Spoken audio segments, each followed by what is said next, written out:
now we move on to the upper extremity.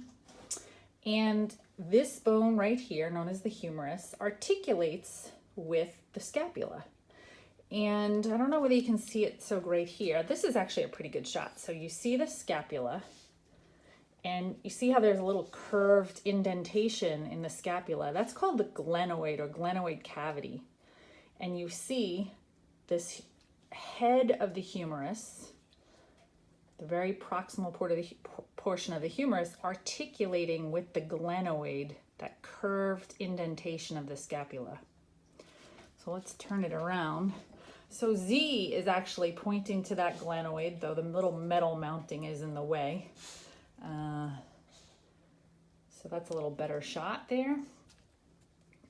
And G is referring to the head of the humerus. I don't have these marked, but these are good to know.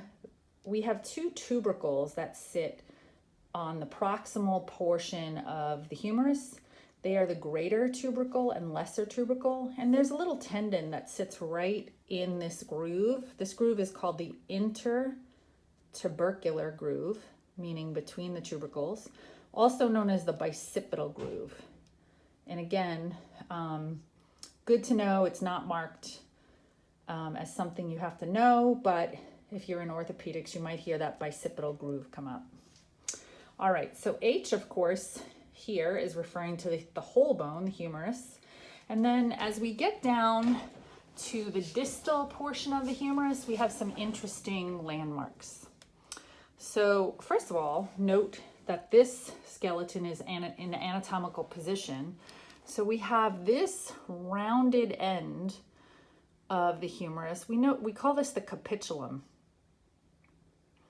We also have this kind of more pointy projection from the distal end of the humerus, and we call this the trochlea.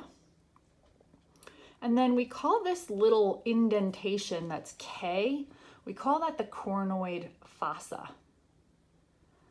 So that's just that little indentation that I'm sticking my finger in. If I turn this skeleton around, there are also some landmarks at the back of the